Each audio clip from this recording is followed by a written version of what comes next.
All right, welcome back everyone to another episode of the TED Talk New Year, first episode of the year, and the reason is because I've been slacking since the major. I'm gonna put it out there. I was sick for 2 weeks, then Christmas came over, I was traveling, then I came back home, then it was time for Belgrade, and then the season started, but it was very difficult to schedule anything. But we're back, and there's gonna be some exciting interviews, some exciting shows coming up. We'll try and do these a little bit more regularly. And yeah, hopefully you don't get tired of seeing my face because it's going to be literally here and every week over at King T's channel with the podcast that we're doing with him and Duncan. But for this one, first TED Talk of the year, I've got a very special guest, someone that I got to share the desk over at the Budapest Major with, and someone that we've been trying to schedule a show with for somewhere around 2 months now, but we Yeah. finally made it. We finally made it. It's Maui. If you don't know who Maui is, and I'm saying this for a lot of my guests lately, but you're probably living under a rock. But that's fine. We don't judge. We don't discriminate. If you are, hopefully it's a good rock. Maui, how have you been? It's nice to have you.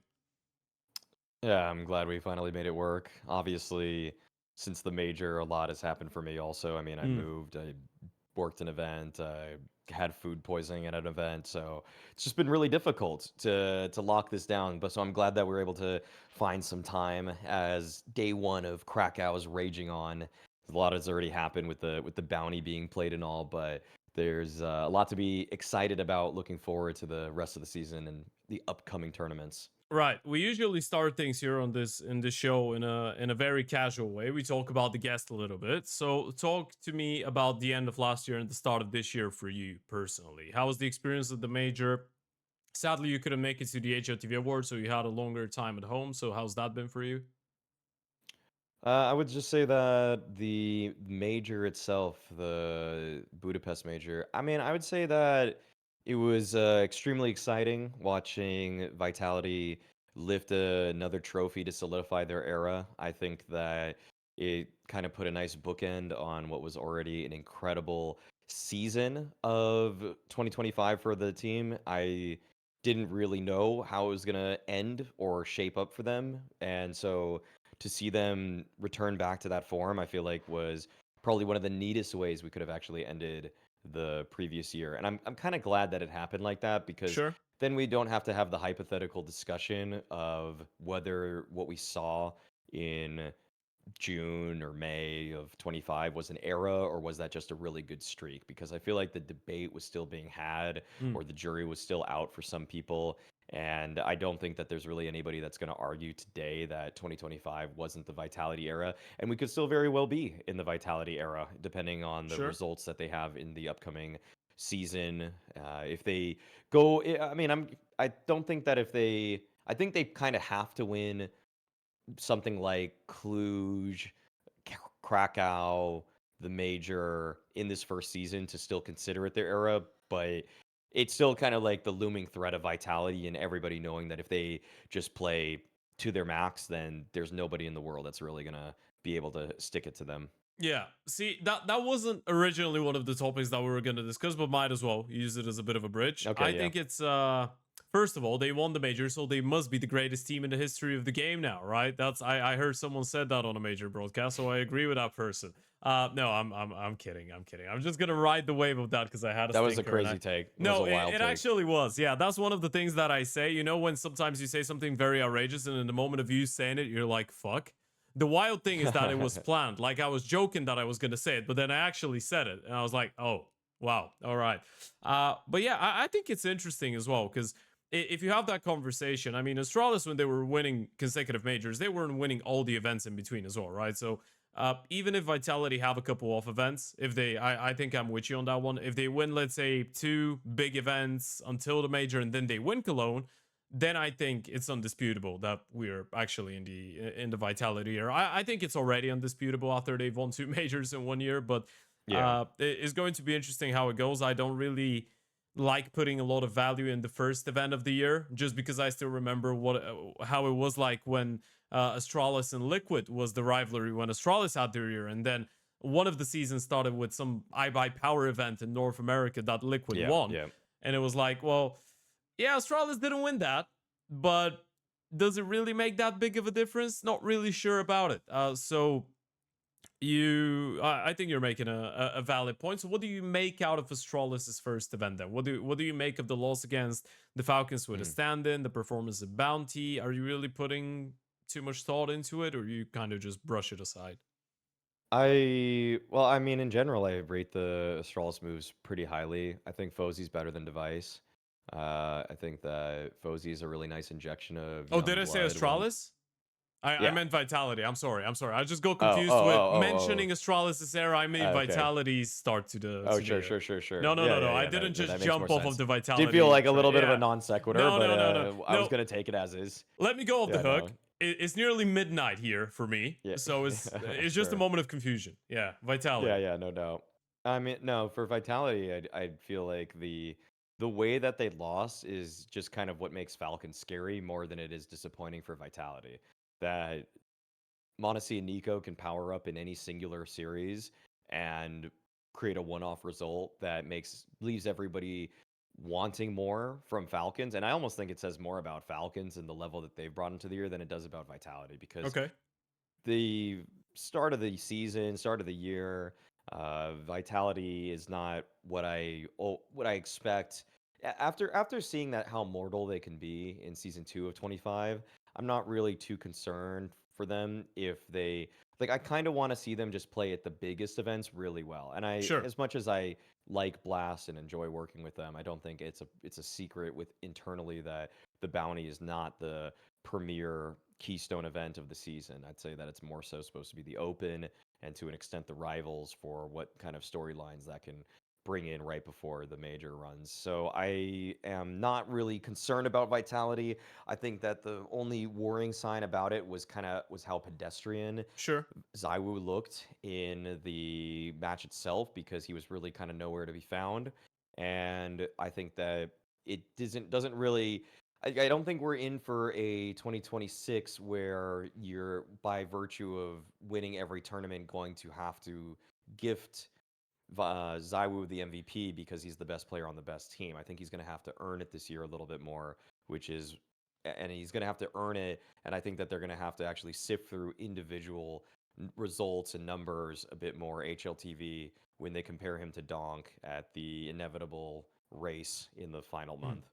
Yeah, I mean that's only, of course, if it comes to the place where Vitality actually win enough events for Zywoo to be considered a top 1 player, right? Because I was actually thinking about it quite recently. I think if you're looking at even 2025, and he didn't play a bad year, don't get me wrong, but if you're looking at 2025 without the two majors and the two major MVPs, then you're probably looking at an entirely different conversation where it wouldn't even have been close, I think, between Donk and Zywoo. So going into this year, especially if he's unable to sustain that level, is going to be a little bit worse for wear. I personally don't believe that we're going to see the same level of domination as we did last year from Vitality, but that's for obvious reasons. It was just crazy what they did in the first 6 months, and even the fact that they were still able to win some events in the second season. I still believe they're capable of getting a couple big trophies, but I think it's going to be far from it, which is, when you think about it, actually the ultimate test for Zywoo, right? Because if the team is not beating everyone, if you don't have undoubtedly the best team in the world around you, and there's a lot more teams that are more competitive, a lot of the games are getting even closer, then he's going to have the opportunity to show that he is the best player in the world, or that he isn't the best player in the world, right? Some of the things that Dong was doing last year, just single-handedly win important games for his team. Um, but talking about that, I think we can shift it towards Falcons a little bit, because I think with Vitality, it's more of a public consensus that you have Zywoo, who had a very bad first event, especially the game against the Falcons. He was, as you said, wasn't really on the server. What do we make of Falcons though, playing with a stand-in? Uh, I think there was a very good angle that I think Duncan wrote something about, which I was literally thinking the same thing as the event was starting. Is you have a team like Falcons that goes into an event with a stand-in. They know there isn't a lot of expectations. They know the pressure is going to be alleviated. Is this the reason that we saw such a good event out of them, even with a stand-in, or do you feel like this is just a steady improvement in the team building up, becoming better and better? And I have a follow-up as well on some of the individuals form, but in general, what do you make out of this start for the Falcons? Maybe the fact that they lost the final as well could be addressed, but again, then that's probably more on PARIVISION's good side than Falcons' bad side, I guess. I don't think this really changes the conversation of Falcons all too much. What Okay. it did is that it showed that the capabilities of m0NESY and NiKo are still world class, Mm-hmm. which I hope most people didn't doubt. Although with NiKo having his position at 18th in the world from HLTV last year, I think the one aspect that I was concerned about is, are we going to see him stabilize at that number, or are we going to Okay. see him climb a bit more, or are we going to see him fall? As of right now, it seems like he's climbing. He's coming back. He's coming back to top world form. However, that was with him playing as more of a, I'd say, primary element to their success, as opposed to trying to slot Kyosuke in and give him the space that NiKo believes that Kyosuke needs. So I would like to see if NiKo could tap into what he was able to do at the Bounty Mm. Finals a bit more moving into the next season, or moving into this season, I mean, as opposed to trying to be as sacrificial. I don't think that even NiKo's positions necessarily really ask of you to be so supportive in nature. Sure. Like, he still plays so many good spots in general. Like, he still plays outside yard on Nuke. He still plays con on Mirage. These are star player positions. So I feel like, though, it almost is like NiKo tapped into some sort of supportive mindset, as if we're playing a game that has one ball.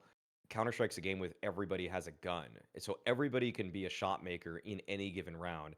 And yeah, you do sometimes want to have a little bit more of a give and take, a push and pull, to try to shore up the numbers such that if Kyosuke takes a risk on his side, you're not taking a risk on your side.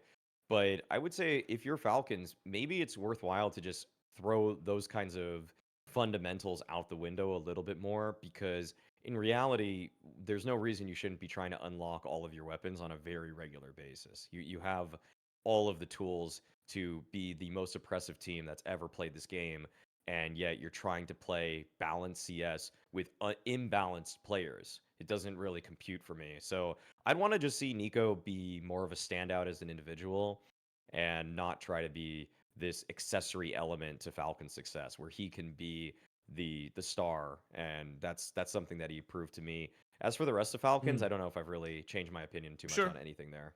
Yeah, I think NiKo's individual form, it was basically the one thing that I wanted to talk about. And now I'm gonna be the guy that comes out with the crazy theory. And I will say it might be placebo, but I think the recent update, the one where they toyed around with the SMGs and they made the Anubis changes and allegedly just changed some of the things when it comes down to the movement of the game and the stamina of the player model when you're jumping and falling from a high space. I think a lot of people feel like the game has been a little bit more responsive in terms of shooting since that update. And I'm not going to say this is the reason. It's definitely not the only reason. What I will say is that I feel like individually, I've not seen NiKo go into a year looking that sharp in a very long time. And I'm not saying it's because of the update. Maybe it plays a bit of a role. Maybe if he believes it plays a role, it plays a bigger role. But me personally, watching him play during Blast, I just felt like it was a couple years ago. He looked very sharp. He looked like he was playing with confidence. He could win a lot of the fights. Obviously, he was still getting frustrated sometimes when he wasn't, and we all saw that clip from Anubis where he gets the insane 180 with the Deke and then misses a guy from behind. But this is just the RNG of the Deagle nowadays. I feel like I haven't seen him be that sharp individually in a long time, though. And I agree with the point that you're making about him and Kyosuke on the team. I also was looking at that entire conversation through maybe the eyes of, he probably wanted to make Kyosuke feel like he's going to get the necessary resources at the start, let him get used to everything, and give him a little bit more time where he knows that if people need to make sacrifices for him to perform, then these sacrifices will be made. But what I want to see going further, and I think it will happen eventually, is NiKo being going through the moment of realization of, okay, I might be the, let's say, mental mentor of this kid. I might help him to become a more solid player, a bigger professional. I might show him how to be more useful and efficient in his roles. But then in the same time, I can require my space as well with time when he becomes a little bit more comfortable, which I think he's going to do this year.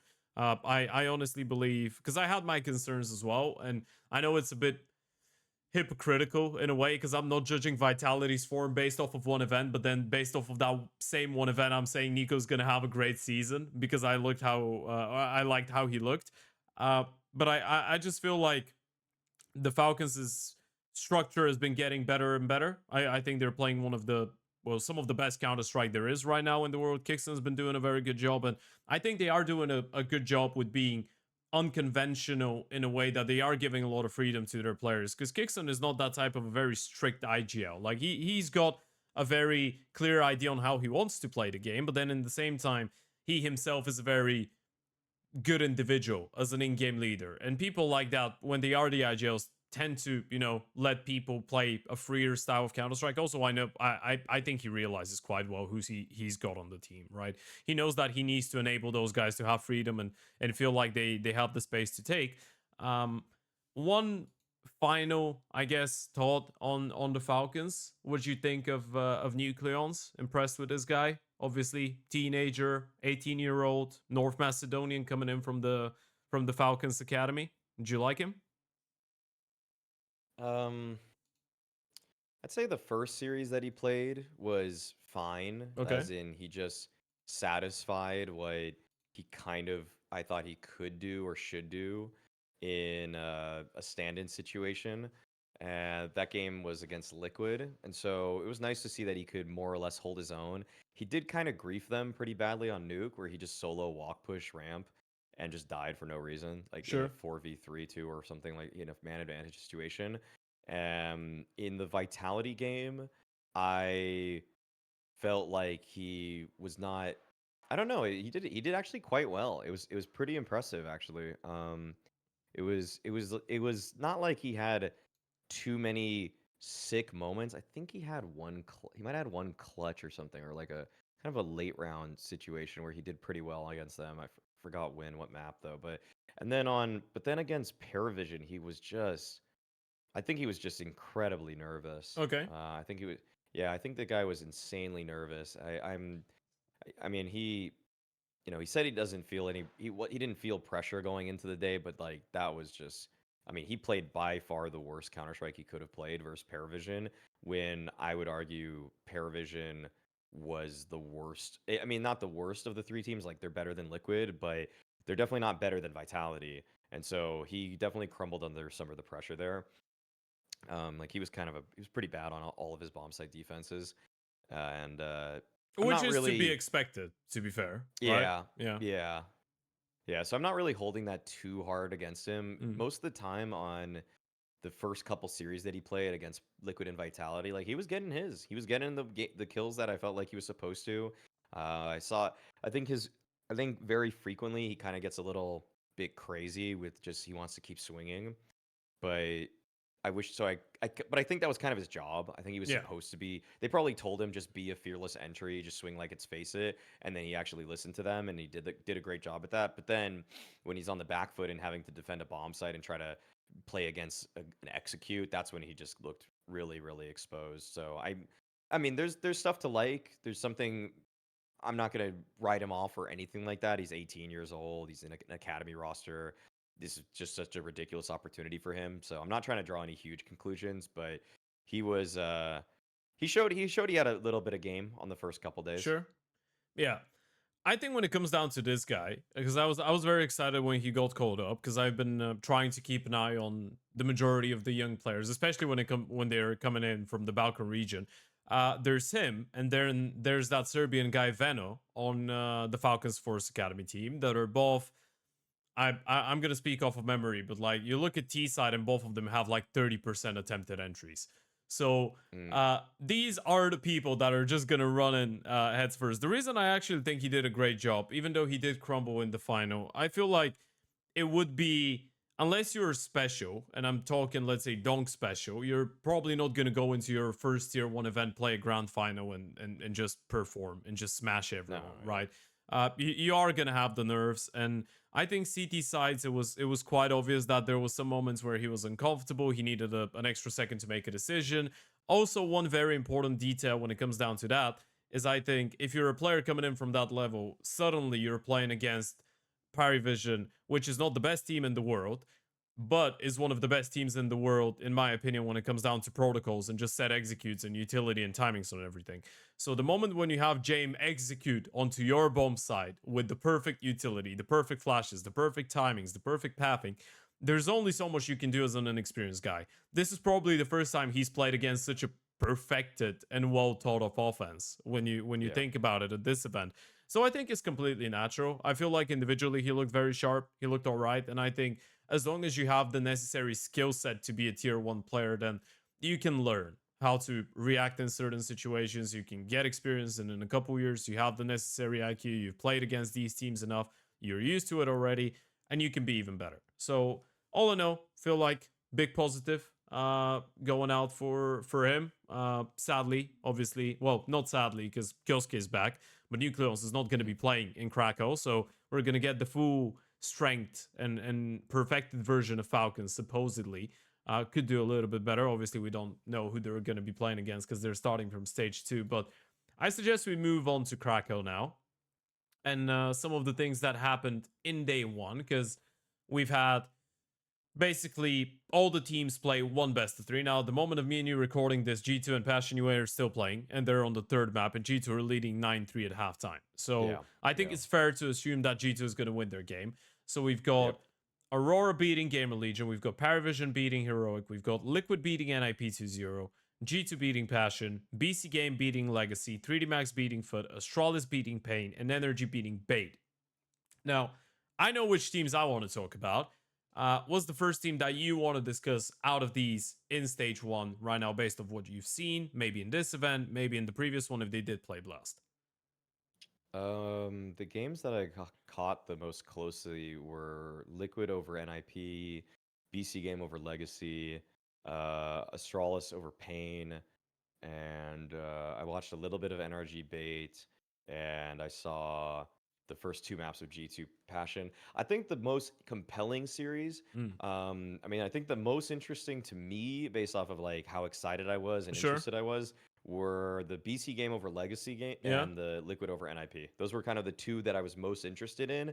And I would say in some respects they actually kind of made me think about these teams a little bit differently than I had going into them, which is good. Like I didn't want to just kind of have to rehash the same narratives that I already know for these rosters, but unfortunately for NIP, I feel like I'm seeing these weaknesses in cairne already, which kind of disappoints me because he was really highly touted. But where do you want to go of these ones? We can start it off with Liquid NIP. I'm interested to hear about that cairne conversation. We're going to move into BC.Game and PARIVISION later on. I think that's a must. It's a necessity. So yeah, we can kick it off with cairne and NIP.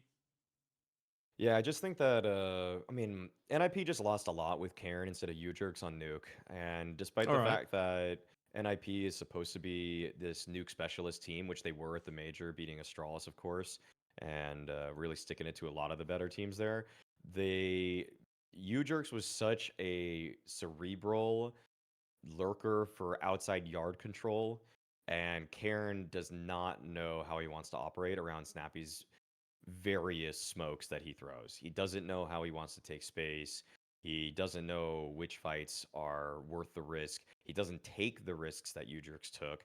And to upset people on Nuke or to gain T-side rounds that you maybe shouldn't or have no business getting, you just need to take a couple gambles. You need to walk through the diagonal smokes in various ways, be unpredictable as possible, and cairne just played it safe. He wants to just cross. He wants to just maybe come out the edge towards Mini when he thinks it's safe because he hears utility. But UJerks just sometimes threw caution to the wind, and I think that's sometimes why maybe UJerks stats individually may look a little bit worse. But I don't really care if the UJerks stat line at the end of a T-side half is a 1.04 rating on T-side when I know that he single-handedly won 2 rounds. And that's what he would do. He would die. He would give up easy kills, but he would also win 1 or 2 rounds all by himself. And cairne's just not that guy right now. That's what's extremely disappointing about this, because I heard a lot of good things about cairne, and I thought that this would be an upgrade. But if you have a guy that wants everything spelled out perfectly for him so that he can get fair fights all the time, that's just not even how Snappy operated on Nuke last season with and how Udrix played when he was working underneath Snappy. So I just think that the rookie that wants his stats to be all pristine and clean and have all these nice fair fights might end up getting into his own head a little bit too much over what is actually a more sacrificial role than some people think. Like outside yard fighters kind of have up and down stats. You're not Yeah. always going to look like Rain at the Antwerp Major where you just have MVP performances. You're probably going to have a couple stinkers, a couple good ones, but if at the end of the day you're winning on average 1 to 2 rounds per T-side half, I don't care what your stat line is. Yeah, it's a bit of a weird one as well. Because I think when I look at this NIP roster, the pickup of cairne for me was just a spell of we need a second star rifle, bar Casper. Because Udrix is a solid rifler. I just don't think he's a special one, if you get what I mean. I don't He's think no you can. star. Yeah, exactly. Udrix is a great third best rifle on your team. That is the way it is. He's a great pistol round player. He's good in clutches. He's good in the mid round, but he's not going to be the guy to carry the game. Casper was the guy to carry the games for NIP most of the time. Shush is still doing it, even though it's none of his business. I still think he's the best player on this team up to this day. But when it comes down to cairne, I look at the team, and the concerning angle for me is what if he turns into a Rinko? And what I mean by turns into a Rinko is that he comes in as a guy that was smashing tier 2 Counter-Strike, a guy that is from the same scene, is coming in from a Ukrainian team as well as Rinko did, doing a really good job. And then he comes in with obviously very good mechanics, because I still believe Rinko still has that X factor to him sometimes. But then you see that maybe he gets into his own head a little bit too much, as you pictured it. And then if NIP have two of these guys that are supposedly the driving force, the main driving force of the team, you have your Oper and then one of your star rifles being that way mentally, then that could be a bit of an issue. If the moment that a game starts badly for them or a map starts badly for them, they just can't pick it up and they can't, step up to the plate mentally, then you're in a whole lot of trouble. I still am trying to be open-minded towards this NIP project.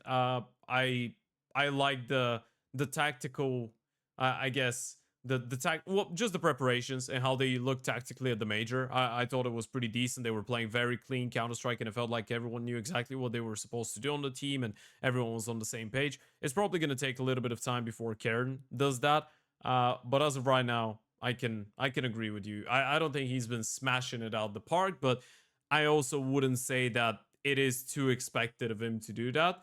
I'd say give him a couple months, and then I can be a little bit more critical if he's not able to go up to speed, because also it's his first international team as well. When you're the outside player, for example, because Nuke, I think, is a great one to point out, because it was one of the maps that Inner Circle, the Ukrainian team that he came from, was very good on. You need to be very involved in the communication when you're the outside player. You're basically alongside the Oper, the guy that speaks the most. You need to always coordinate with the mini player, with the guy that's playing door, obviously, and then the rotation / Oper. So maybe he's going to need a little bit of time to get all of these polished, and then things could start being a little bit better. Maybe he's going to find his way around the smokes. Maybe the communication when it comes down to assist flashes is going to be better. It just speeds things up. And even if he's half second late now on a map like Nuke, this could really screw him over. What are you thinking about Liquid? You happy with how Liquid are looking at the start of the year? Obviously, Crimbo. I know you're a fan. I'm a fan. So we can we can double down on the fact that it's good that Crimbo's here, even though it's sadly just for one game. Also, he did die 13 times over the course of 2 maps, which is mental. There was definitely maybe 1 or 2 rounds where he could have gone for it, and I think that Crimbo has always been a little bit of a KD player, and that's Sure. not necessarily like he's I don't think it's criminal the amount that he saves or anything like that. He probably We might could need a new Blame F to risk. the scene now that Blame F is not playing like this anymore. Maybe Crimbo's him. I mean, he kind of in terms of playstyle on T sides sometimes resembles it a bit, but Yeah. I think that this was a game where just almost everything went as well as it possibly could for Liquid. I mean, Elige went massive on Mirage, just absolutely destroyed everybody from Con. Ultimate was actually fairly impactful on his CT sides too, where he was blowing open smokes. He was actually getting good picks on people. I felt like his understanding of what to do in the mid round was a little bit better, but I also think that sometimes Snappy calls a game that almost has like too obvious of a flow chart. Sure. So if he got prepped that, but that's not to say that that's bad for Ultimate that he could follow the flow chart of an opposing team. That's really good. I think that's a huge positive. In fact, I mean, statistically there was no weak link today. I didn't really feel like I was sensing Shuhei's presence as much as the stat line's reading right now, but maybe that's just kind of how the game sort of broke down in some of the situations. But he wasn't a liability, but I would say that the problem for Liquid as they move forward is, even though this is one nice series for Ultimate, it's probably still Ultimate for me. I think that he's just way, way, way too inconsistent as an opper. I mean, before today, if you looked at the CT stats of all top 20 players on top 20 teams on the CT side, with the exception of Youngstar, who was standing in at the bounty as an opper, Ultimate was literally the lowest rated player. Like, that's just despicable. That's just despicable as an opper for a team that's trying to contend with being a tier 1 team. It's just if you have an opper that is the worst rated beneath every single other person in the scene, who has the same amount of maps or more, then you're just never going to win anything. Ever. I don't care how good your riflers are. It's just too much of a hindrance. And like, if Kerrigan's putting up better CT ratings than you have a problem. So that's I'm never really gonna give anybody a pass that's like that. I just think that unless what I saw day one here at Krakow is the sign of better things to come, I doesn't feel like there's ever been a stretch of 3 months where anybody was talking about Ultimate as a top 10 opera in the world, and that's still so far and away what Liquid need. Like, a reminder, I mean, they have never this Liquid team has never defeated a team that was ranked in HLTV's top 10 ever since they got a leash. And that's just so beneath the pedigree of people like Elige, even people like Nerds, what Shuhei hopes to accomplish in his career. So they're building towards something in the right direction, but I'm not even really celebrating this NIP victory all too much, because Yeah. this is that they're ranked 24th. They're ranked 24th in the world. So tomorrow is going to be extremely interesting, because finally they might have a chance to crack into beating a team that is in the top 10, which is G2. So I'm lightly optimistic about Liquid, because I think they might get a little bit of a Crimbo honeymoon Sure. buff. I feel like his mentality or his energy that he brings, like, he was trolling Shuhei after Shuhei TK'd him in one of the rounds. Yeah. So clearly the body language is great. It's probably more helpful than Naf. Naf can be kind of dry and witty and come out with some kind of cheeky one-liners, but Crimbo can just be a fun guy to be around. He can be energetic. So I think that's actually something that Liquid probably need, as opposed to a team that doesn't always seem to celebrate the wins as hard as somebody like Crimbo will. Yeah, no, I think if Liquid, even if they do very well at Krakow, and that would mean they beat G2, they make it to stage 2, maybe they get a win there, I still wouldn't be sold, just because of that one reason. Just because of the same reason, let's say Falcons playing very well with a stand-in, some people could be skeptical of and say, well, that's because they don't feel the pressure. Because if you're talking Liquid, this is probably the one event where they don't feel the pressure. You go into this when you know you're coming in with a stand-in. It's a guy that hasn't even played officials in a couple months as well. It's the first time he's playing on an international team, so you're just there to have a little bit of fun. In terms of Ultimate, I'll just say it that way. I'll not make it as type of my statement, because I never really bought into the Ultimate stocks at any point ever since he got picked up. But I'll pose it as a question. Have not enough people been fooled by him having one good event or one very good series at an event enough times at this point to figure out it happens? It's not that he can't do it. Obviously he can. He's doing it every now and then, but is it consistent to any level? We're not even talking about consistently dropping 30 bomb, clutching, running with the OP, opening things up on T side, being a crazy X Factor guy. I'm just talking about, when was the last time you've watched an entire event or 2 consecutive events of Ultimate and gone, not even, oh my god, I'm losing my mind, just gone, oh, he's a very solid oper. I actually think he's very decent. I don't think that's happened yet, where you watch 2 back-to-back big events where he plays, Liquid does semi alright, Or even if they flop, you're looking at Ultimate and you're like, well, he's actually doing all right.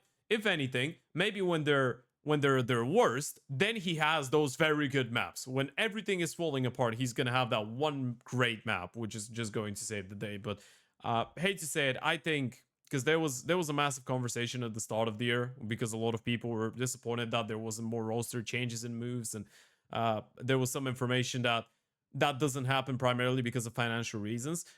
I would speculate, and this is not me knowing anything, I would speculate that the case with Liquid was probably this. I don't see a world where they weren't thinking about making any changes going into this year. I hope they were looking into it. If it was up to me to say, I'd say it's even a shame they couldn't, because I still think there's a lot of good pieces, and same as you, I think the direction of this project is a good one. And even if there was an opportunity for Crimbo to stay permanently, I actually love that for Liquid. Not because I'm displeased with Nav, but because I feel like outside of Ultimate, he is probably the one guy that you would remove if you really can't make an op change or you really don't want to make an op change. But it's just the fact that it is very unreliable. If he plays like today and Elige and Nerds get the support of an oper, then it's great. If he doesn't, well, they're a little bit screwed up. And I don't think he's done that enough for me to be convinced. Now, tomorrow he's going to have a great opportunity when you think about it realistically, because he's playing against s1mple on the other side. And even though G2 is a better team than Liquid on paper, s1mple has had some off moments. So if you go for me into a game against s1mple right now and you want to be an oper in a top 10 team, even though I like s1mple a lot, the truth is he's been one of the more struggling opers in top 10, maybe the most struggling oper in top 10, right? So if Ultimate goes into that game and wants to prove people wrong, then he needs to dominate s1mple. That's at least how I look at it. Yeah, to put some stakes on it, I feel like the battle of underperforming operas is probably the charge is being led by those two. But I mean, I feel like I think s1mple has been more reasonable, if I'm being honest. I think that Ultimate. Oh no, the thing with him is that he's just missing some easy shots with s1mple, but he's still playing proper Counter-Strike. Like, he's still a good player, you can tell. With Ultimate, it's just sometimes you're like, what the hell is he doing? Like, he's lost his mind. Yeah, exactly. I mean, I mean, Ultimate to this day still just sometimes, I mean, the reason that his stinkers are so bad in comparison is that it's just, if he's off even 5%, he makes too many bad moves to make up for it. Whereas s1mple is at least, if he's having a bad, I actually can't always even tell the difference between a s1mple good day and bad day. Sure. Because he just plays so rock steady and just does so many things well that his floor is really actually a little higher than I think people give it credit for. I mean, absolutely, he can miss a lot of shots and still end a game, and and even though the whiffs are seared into your brain, you still actually do have to give him credit for the fact that he probably held up his end of the bargain in a handful of situations.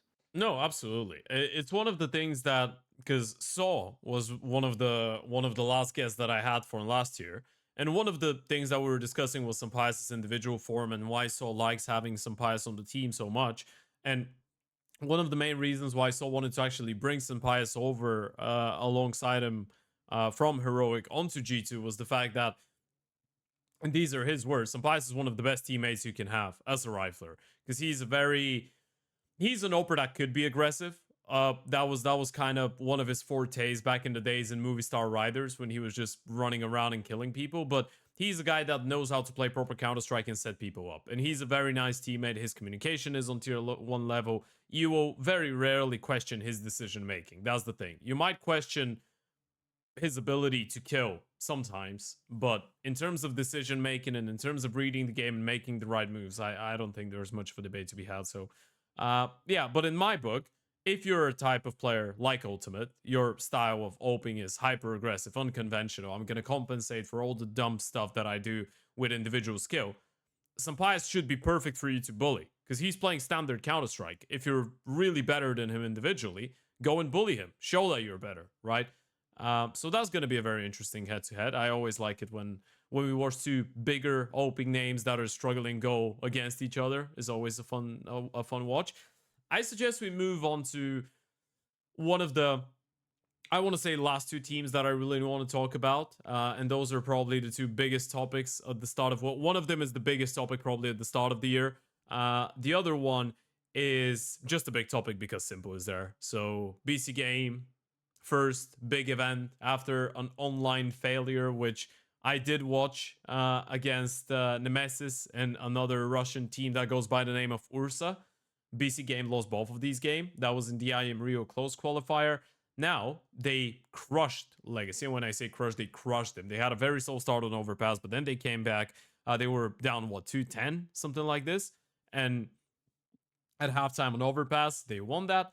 And then on Inferno, they had a 13-1, and s1mple closed it out with a 1 versus 4 clutch, which of course was great to see. So yeah, even though it's just one game, I'm not sure if you've watched the previous 2 matchups that I just mentioned from BC.Game, but initial thoughts on that?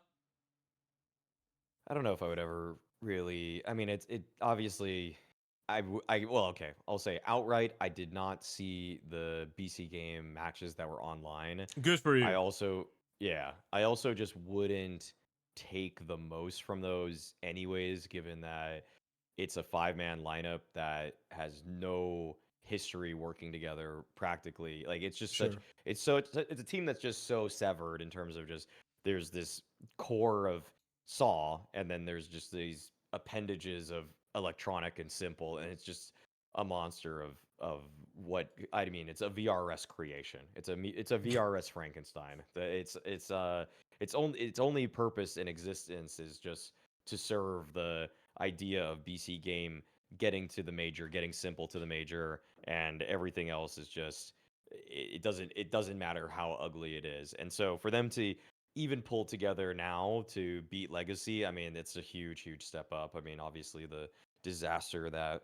was the online play, one that I'm not really privy to, but can only glean in terms of stat lines, is something that has been almost immediately seemingly remedied once they got onto LAN Sure. and even just got some momentum. I mean, they were getting choked out of that Overpass game completely, but then they won one eco reset round on Overpass, and then boom, they just were off to the races completely, and they really never looked back. The fact that by the end of I mean, the story of the game was probably simple, but then many of the members of Saw were the ones that actually kind of stole the show. I mean, Yeah. Crazy had an insane op collat on Inferno where he seemingly picked it up for no reason. Yeah. s1mple even said that out in the after game interview that he never even practices with this gun. He just decided to use So it today, which I can I give you don't the advise lore. that. I can give you the Okay, lore of sure. Tier 4 Counter-Strike. Crazy was an oper before. Oh, Yeah, okay. he's been an oper. He's been an oper. So initially he was a rifler, then he oped, then he started rifling again. On the team that he was on before he joined Soul, which was Rhino, he was oping for a little bit. Okay, So gotcha. he's not practiced it on this team, but he has played the op before. So we're Okay. looking at it's not it is a freestyle thing, but it's not a completely new thing for the man. Okay, well, I guess that okay. There's an explanation to it. Glad you had that Yeah. one. I mean, yeah, I think also on top of that, like Electronic actually was not a Yeah. hindrance to the team. I don't think he was as I personally I didn't think he was as good as the rating shows. I feel Sure. like I don't really even quite understand how he was the highest on Overpass when just by pure AD. I mean, even though s1mple had a lot of impact, but he did fall off, admittedly, in overtime. s1mple didn't really do anything in overtime, but just the opening kills, multi kills. I guess he just died probably too many times, especially towards the tail end of the game. That kind of nerfed his score line a bit. Sure. But I I think that this BC.Game to me is just I truly don't think that in the long run I have any investment whatsoever into the success of this roster. I simply only care about this as a stepping stone for a simple rehabilitation tour, which I think is already, in my eyes, a guy that he's already good enough. He's clearly already good enough for me to play on a top 10 team, but to willing buyers, he needs to prove for a longer stretch of time that he's capable so that eventually a what have you, a G2 gets him, a Navi makes nah, not Navi. I like Wonderful right now, but a FaZe Clan gets him. A Mao's team that needs a boost in aura decides Liquid. to take a risk. Liquid is an obvious suitor that would be should be wanting of his talents. There's just so many teams that are better ranked and going to be playing more frequently in Tier 1 tournaments than BC.Game. It's just that BC.Game had the money and capabilities to put him on this roster. So my investment in this team is not by caring practically at all about the other four Sure. players. It's simply a platform for s1mple. Right. I think that's probably how a lot of people feel about it. For one, I think I'm a little bit excited about this project for one reason, and I don't live in a bubble where I can imagine this project staying together in that 5-man lineup for the next 6 months. I think the moment that they can grab onto the VRS, and especially if there's some hiccups, the Portuguese guys are just gonna start being kicked out like flies. But I actually think there might be something exciting in seeing how Muterus gets to lead a team when he actually has two supposed superstars. That is, if Electronic starts playing a little bit better again. Um, One of the things that, because I'm a massive Muterus enjoyer, and I've always appreciated Soul for the uh, quality of Counter-Strike that they can put forward without having great pieces. That is why I'm excited for this team, because I want to see if Muterus can implement players like s1mple and Electronic into his system. Now, I'm far from the idea that is going to be the Soul system with these two guys, because it's impossible to just tell them, okay, you're playing the game this way and that way and that way, and you're not going to do anything that you want to do. You have to give them space. They'll demand it. But I think there is something exciting about seeing how s1mple and Electronic can play with an IGL like this, who respects them and will listen, but I think they will probably respect him a little bit more as well in comparison to some of the previous IGLs they've been with lately. And in the case of Electronic, he's the first IGL he's worked with in a long time, since he was IGLing for such a long time as well. So I feel like it's going to be interesting. I think Aragorn is exciting to follow here. Not for the reason of him being on the top of the charts every single time like he was today against Legacy. I don't think that's going to happen again, but I feel like he could be one of those rifles that stays between tier 1 and tier 1.5 for a couple of years if he plays well on BC.Game and proves that he can be a valuable, like, again, third best rifler on a team, on an English speaking team, and actually do well. But yeah, BC.Game is going to be an interesting one. They get to play against 3D Max tomorrow, which, bless my French boys, I love them, but I think this is a winnable game for BC.Game. And I think it's going to be pretty scrappy. So that one's going to be exciting to see how they match up against each other. What are you thinking about the psychological side of things for this BC.Game team? So let's say you're not interested in them for any other reason than s1mple, but let's pretend they will stay together for more than 4 months or 3 months or whatever.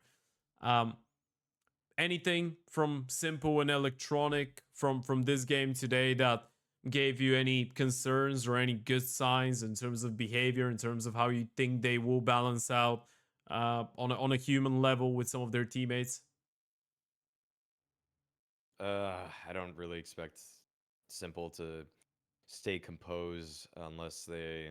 I mean, I think that s1mple knows he needs to be on better behavior when he's on LAN, but online, I don't. I think that what's going to be, I guess, the main telling factor is just going to be if they stay. How do we frame this even? Actually, that this seems like a ticking time bomb. Sure.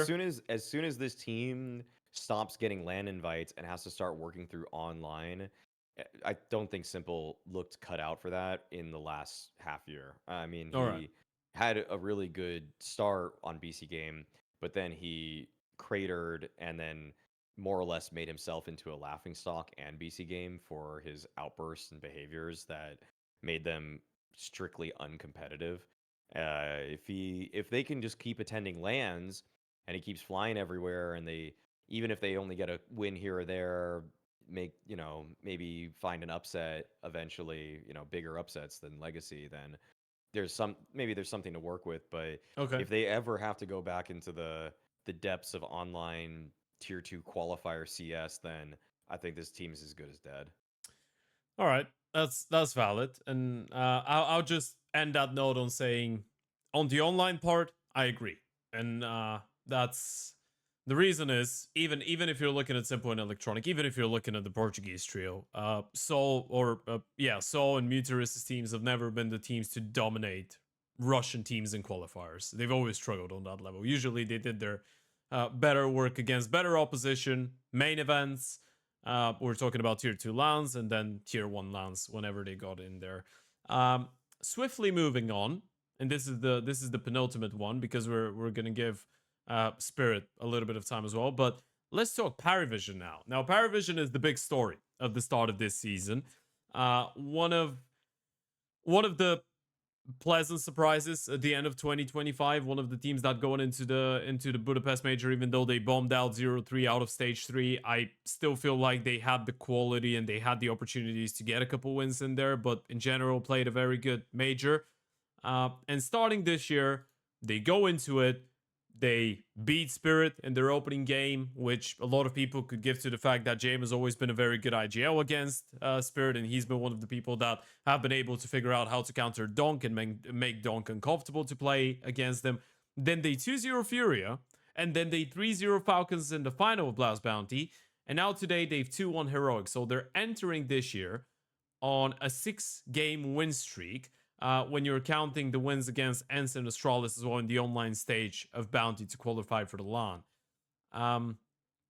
What are you thinking? We're going to start it off from Zway on PARIVISION. Fan? Are you a fan only because now you've seen that they can win, or were you a fan initially? Were you an optimist when you saw the news? Oh, when Zwei got announced for PARIVISION, I felt like that was the perfect situation. Like, Okay. they would upgrade a guy that I felt like was their weakest player. I mean, AW kind of came through as an individual in some of the later portions of the major, Yeah. but he just kind of always felt like sort of a placeholder, sort of supportive element for them. Yeah. But if you could actually get a guy that can thrive in those sort of roles, then it definitely would have been into PARIVISION's benefit, and that is exactly what Zway's doing. I mean, he's not thriving every time he has to play completely selflessly. Like on a couple of the maps, he's first in entry, like Overpass, for example, and then he just gets sent to the wolves, oftentimes just feeds. But when he gets to have a little bit of freedom, I mean, I even primed it up in the matchup with Falcons that the right-hand man on Dust 2 of Jame is Zwei because of everything he does towards B. And he did very extremely well versus Falcons, just like he did versus Astralis. I mean, when he's given a little bit of space to work Yeah. and impose himself, then he can be a real threat on those kinds of sides. The reason that I never bought into him on Spirit is because when he actually has to full-time play in a system, I never really even saw capabilities of that. I feel like Mm. Sway is to me one of the most he kind of became a glorified pug star that would practically want to run a default for a round for like a minute. Like there's this story of JDM, the North American Opera, where he was playing, and I forgot what team he was on at this time, but I think it was like CLG or something like Okay. that. And I talked to some people that had worked with him and stuff, and they just kind of said that we like can't. It's very hard to actually play around JDM because we would if we want to run a strat. And let's say we lose our first gun round. Let's say we run a default. We lose our second default. What he's going to always say is that third gun round, he's like, guys, like I'm never even getting a chance to work my op. And then he would want to just stand on one side of the map for a minute and 10 seconds, whittle the clock down to 40 or seconds or less to try to find a pick with it. And he just kind of sit in the same spot and hopefully they gift him a pick. And All he's just right. basically hoping that he gets to punish a mistake for a minute in a round, which basically takes him out of the action entirely, with the exception of, oh, maybe he might get that pick. And to me, That Zwei how is you kind feel of about like Zway? that's kind of the Yeah. rifler version of Zwei. That's kind of Okay. the Zway's kind of a rifler version of that, where on Namiga, for example, he just kind of needed his side of the map cleared out and nothing to happen so that he could play to punish or walk out on a lurk timing a minute into the round. And I feel like Lear was even a little bit kind of trying to hint to us at this during the Austin Major, that he kind of is making this possible for Zwei, that, the reason Zwei gets all the numbers and collects is because so much else happens on the map, and then everybody will look at the kill count at the end and just see Zwei got some kills, when it's like, well, he kind of is just he's allowing him to do anything he wants for a very long period of time, and that was just never going to fly on Spirit. And so now, if he's playing with PARIVISION, he's still good at that. He's still good at defaulting on these extremities like he's doing for PARIVISION, and he's better than AW skill wise. So I can get down with him having those sort of opportunities. And I think that a map when James lets him off the leash a little bit more, he can actually be a little bit of a win condition. But I don't think any tier 1 in-game leader in 2026 is going to pin their wins and losses on Zway's ups and downs in individual form as he works the side of the map. So I'm not really. I don't think it's really. But I think he can still be an asset, and I think that's what Sure. he is on PARIVISION. Yeah, I think the reason maybe it works better for him on PARIVISION is I'm far from the idea that James is going to give them the same amount of or give him the same amount of resources and freedom as Lear did on Amiga. Because what you're saying is it is completely true. By the way, that was one of the main things that both Box and Lear were focused on this team is. Can we allow Zway to be and enable him to be our star, right? Because Zway was the guy that arrived for Flammus. Even though they were very different players in terms of the style that they play, they needed another guy to step in and be the number one star of the team. So when you have that trust and your job is to do that, then you're gonna get all the resources. I don't think it's gonna be the same on PARIVISION, but I think he's gonna get a lot more freedom. And I think what we've seen so far is that he will get more freedom on PARIVISION in comparison to Spirit. One of the main reasons for me is the fact that James' system throughout the last 1 year, 1.5 years on this team, and his, I guess, goal too has been get me 4 versatile rifles that can do everything. Up until maybe, I don't know, like 2 months ago, you could probably look at all the stats on this team, and maybe even now, you can look at all the stats on this team, and the only one person that you can say has star rolls on every single map is Noda. He's going to be an entry. He's going to be a star in most CT sites. He's going to have a lot of mid-centric roles. Then you look at how things were with AW. At the start, he had some star roles on, let's say on Ancient, he would be the cave player. On some other maps, he'd be the anchor. Then they switched and he became the B anchor. Zielo's got some anchor roles on some maps and then some star roles on other maps. Belchinok is the type of crazy motherfucker, which I actually love, who's going to be playing 6 anchor spots on CT sides out of 7 maps in the pool, and he's still going to be one of your most aggressive player on CT sides.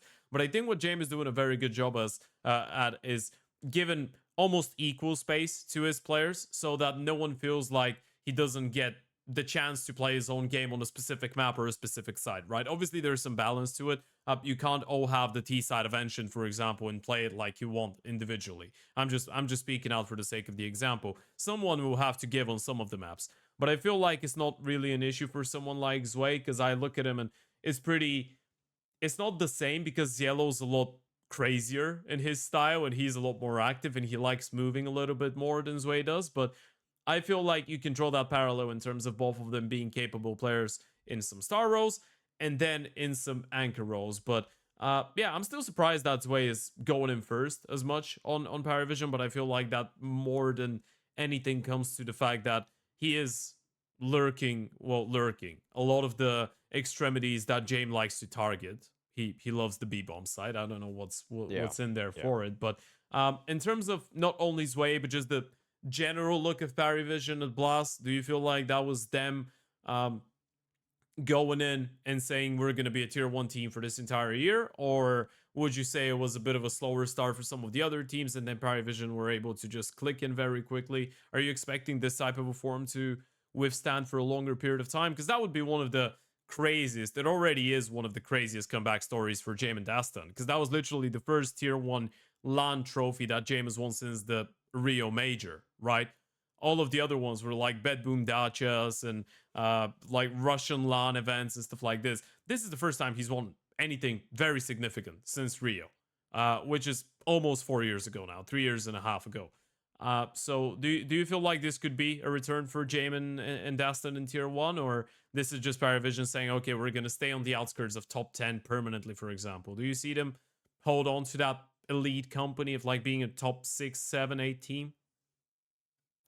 PARIVISION are only going to have one trophy in their cabinet 6 months from now, and it's going to be this one. You think so? They're not winning anything. They're not winning anything else. No, they're not. There's no way they're winning anything else. Yeah, the type of leader James is just unique enough that it can catch people off guard when they're not ready. This is the perfect type of event for Jame to do well at with his team. And I would never call a Jame win a fluke, Yeah. but I would say that sometimes the circumstances need to be in favor of him winning. Sure. It's just that whereas a team like Vitality will still be a threat at all points of the season, even as all the other teams are coming to peak at the same time, a la a major, perhaps a Krakow, depending on how much teams seem to care about it, what have you. A PARIVISION team that is in a sneaky single elimination bracket that half of it's online, half of it is people are just coming in with stand-ins and not really being entirely ready for what's to come. There's all the makings for this kind of upset to happen for them. And to James' credit, he always finds a way to make his team feel different enough Okay. that you can't just load up into the server against them and play a standard game of CS. You have to adjust your brain enough accordingly that you can actually just even get into the mindset of, hey, hold that last piece of utility 10 seconds longer than you normally would. Hey, when you see this play happening for the fourth time, it's not a fake. There's little ways that Jame likes to call lately that just don't feel like you're playing a tier 1 game of CS, and there's a reason other tier 1 teams don't play like them. It's not that Jame is ahead of the meta or setting some new kind of tricks. It's that he's just playing all of the ways that he thinks him and his team need to play in order to win, and those ways might be more counterable, but they're not as well rounded as a team like Vitality, who have a very spread out approach, that have so many varieties of finishers, that call according to the moment based off of how Apex reads the game state. But James just will say, we are not good at doing this. We are good at doing that. So we're going to do that, because also it plays into the fact that the worst players on the other team are at that bomb site. And that's a way to exploit teams that are less well-rounded. It's a way, like, for example, against Astralis on Dust 2, Yeah. they hammered the A bomb site. Yeah. Hooksy plays A. So they wanted to target Hooksy. Against Falcons, when it was NucleonZ and Kicksand, they hammered the B bomb site. These are both Dust 2 games where they went to one bomb site, I want to say 75% of the time, just because they knew that the weak link per the team was on that site. It's in my eyes, it's kind of a newbie way of calling, but it's one that can net you victories. And so I don't really knock it, even though I say that it's kind of beneath, but it is lightly beneath what the tier 1 teams are doing. It's not like Sure. I think that the tier 1 teams probably should lean into this a little bit more, but they don't. And to me, that's probably a little bit of an error on their parts, but it's not one that, like, James willing to get into the mud, and he's willing to kind of take you down into the mud with him on this kind of calling. I just don't think also across the board, I don't necessarily think that I think the players on PARIVISION are exciting. I think that Okay. they're fresh. I think that there's some talent there. I don't necessarily think any of them are going to be top 20 players at the end of this year. Okay. I don't. Yeah, I like Cielo. I think what I thought going into this, Yeah. I thought going into the grand final, I thought the best player for PARIVISION was Cielo. Yeah. I thought he was the best guy. And then Noda pops off in the grand final, and then but then Noda didn't have a good semifinal or quarterfinal. Like, it's just kind of, to me, it's sort of the benefactor is just almost by the map that's played. Whoever had the best spots and gets to run in second or third on the most executes is sort of the beneficiary of the map.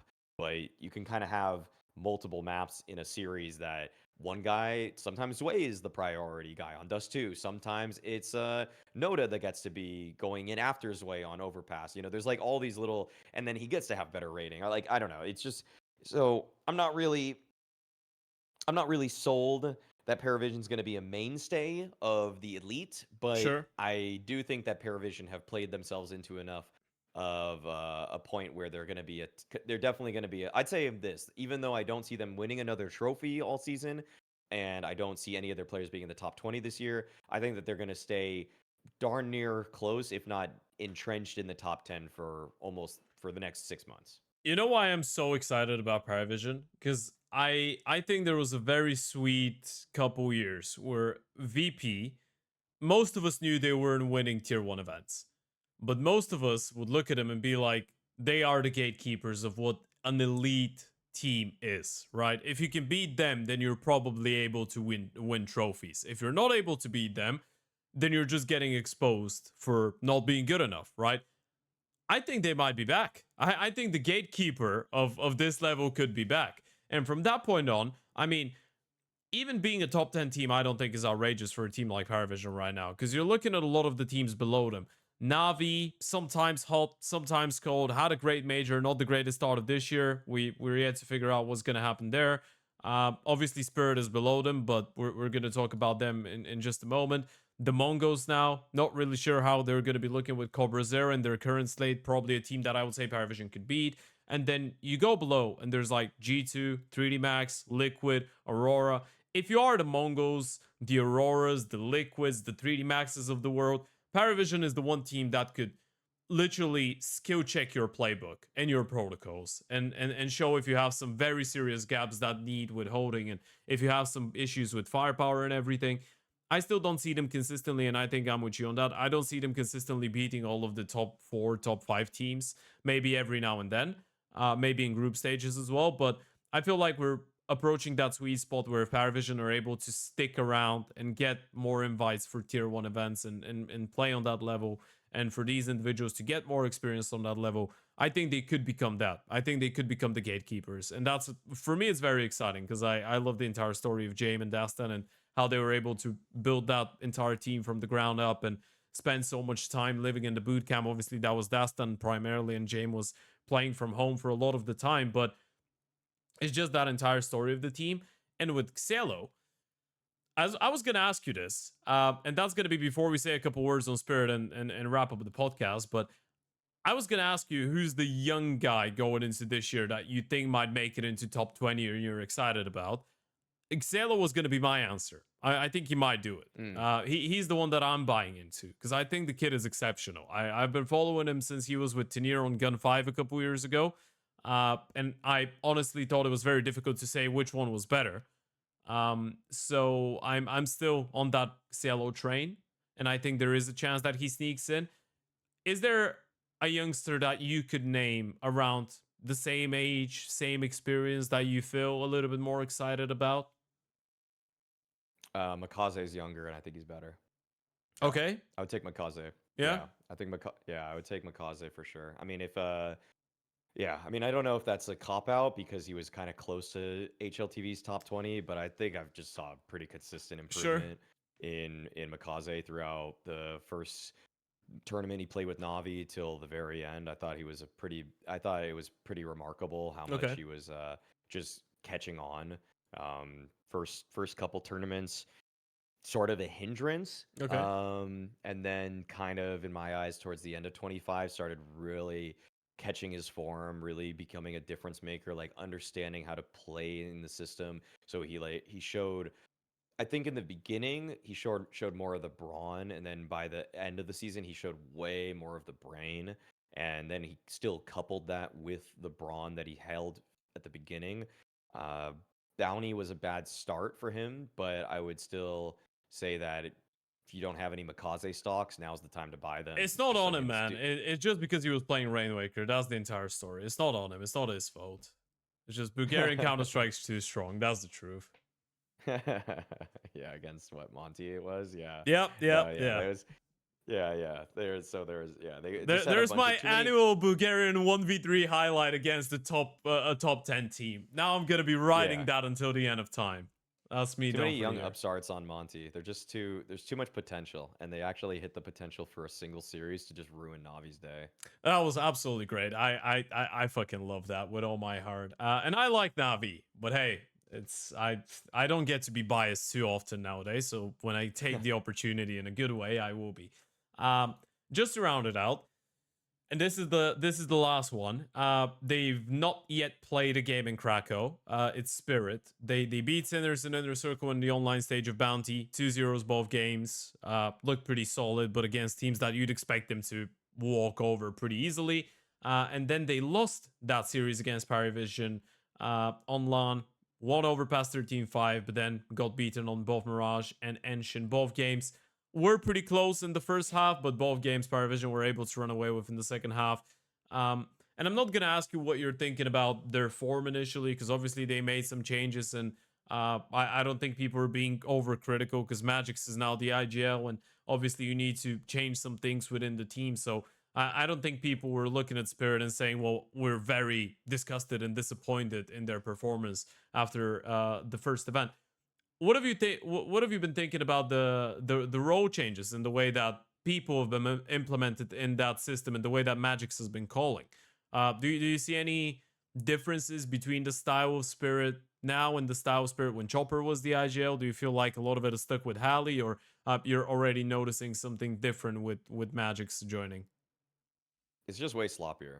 It's just way Okay. sloppier. I don't think that magixx is as definitive as he needs to be in mid rounds to finish rounds out, even after getting opening picks.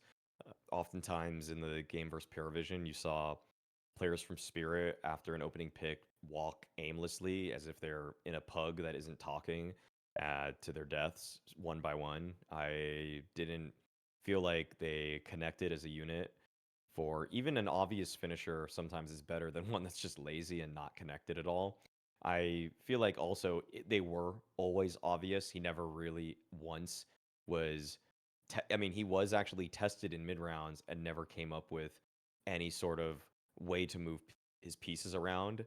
That's something that I feel like the more you work with a team, the more you understand how to move every piece by itself, like it's a chessboard, and that's something that it's just a skill. It's Sure. purely a skill. It's not something you're.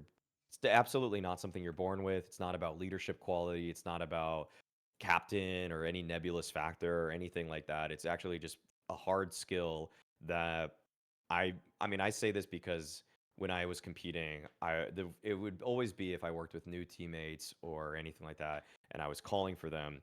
The first day, 2 days of playing with people, I'm figuring out what their tendencies are. I'm finding out what their skill sets are. I'm trying to work that into how I want to move them around, and then I want to even put them in situations that are going to help them thrive a bit more. But and then eventually I can be extremely specific in the middle of a round of I want this guy to lurk because he's in a position to lurk. But if I see a guy that's in a position to lurk, but I don't really trust his lurking ability, I'm going to pull him to the team so that we can all just finish together as a group. I feel like magixx right now doesn't even really sift through his teammates like that. I don't think he's really trying to. I think he's just calling almost off of a sheet as to, okay, we now enact this. Oh, by the way, guys. Oh, you're dead. Oh, okay, that's my bad. It just looks All right. like they're just slowly trudging their way into a finisher that is not really staged as neatly as it even was with Chopper. With Chopper, at least they could get themselves to the starting block before they go for their bomb site finish hit. But with magixx, it's almost like they're sleepwalking into the bomb site and then just getting picked off expectedly by players who are almost surprised that there's no trade potential in the next 2 seconds. Sure. Yeah, I think it is definitely noticeable that there is a little bit more work to be done with the T sides, but I actually I will provide you with a positive point of view on that change, because I did go through all of the games that they played. Obviously the good ones were the online ones where they didn't play the greatest teams in the world, but I still think it shows what his characters in IGO could be. magixx is what I like calling, he's just a trickster guy on the server. He likes gimmicky plays, he likes to be creative, he likes doing very funky stuff, and just try and be a big brain in a way. He likes to try and outsmart you as a player. I think stylistically he's always been that when given the opportunity. I feel like this Spirit team, give it maybe between 2 and 4 months, I think this Spirit team becomes one of the most creative T side teams in the world. And that was one of the bigger criticisms towards Chopper, is that his T sides were oftentimes very vanilla, right? And it was kind of like, if Donk doesn't kill 3 people on the way into the bomb site, what are we doing? Who's gonna win us the round? And if Shiro doesn't clutch a 1v4, right? Uh, I think now when you have Tenier and Zontix who could both lurk, Tenier could also run in and be a little bit more aggressive. I think you have a lot more depth in terms of the rifles that you can use, and you have a lot more firepower. I feel like magixx, at least one of the things that I noticed initially, especially off of those Inner Circle and Sinners games, was the fact that he wasn't afraid to try and make a read to make the round unfairly more advantageous for his team. Take a chance, but then if that chance pays off, and this chance is not based off of nothing, it's based off of what's happened in the previous rounds. If that chance works out, then you've basically won the round. So whether it's going to be him just going out on Dust 2, it's an example I can think of. He knows that the CTs have been starting every single round with a long fight and with a double B because they want to play anti-rare, so he knows they're giving the middle for free. A lot of the round Spirit initially started with a lot of util and a lot of men in towards mid, so one round he's just going to say, I'm going to deploy all the util that we do usually, I'm going to go alone towards middle, I'm going to fake short alone, I'm going to do some mid utility, and then you guys just walk out with 4 people out of the B tunnels. Those are the things that I like about him, because I think he is willing to make these plays more than Chopper was, and he's willing to himself be the guy that sells the fake, because he knows how he wants it to be done. So I think you give Spirit a little bit more time, they're going to be a pleasant surprise in terms of being creative on the T sides.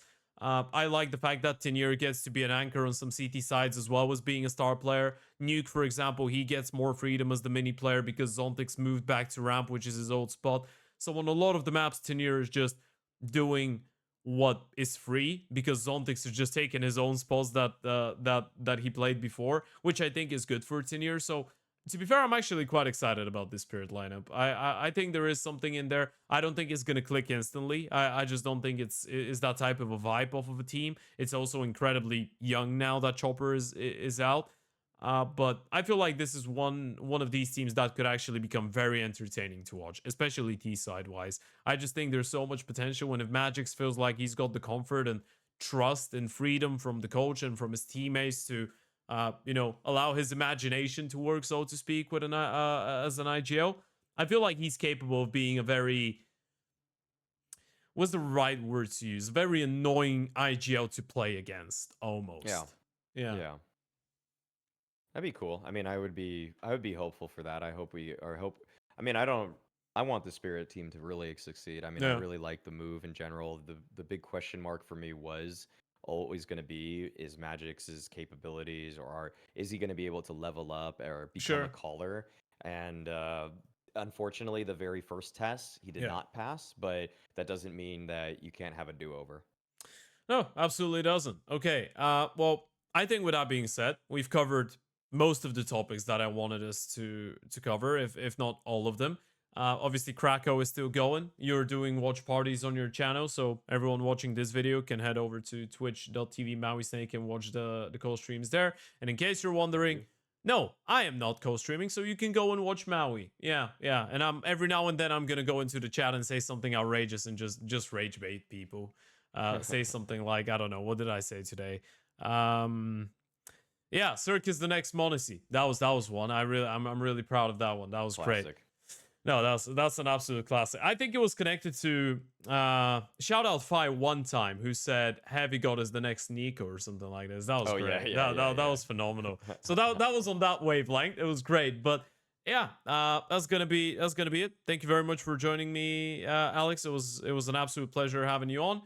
And yeah, you can go and check out Maui, watch parties, follow all the podcasts, Snake and Banter, Hot Take Point Made, of course. That's my favorite one. Of course. Yeah, hope to see you again in the next one. Of course, quick shout out to A-Zone as well for sponsoring this and partnering up with the show.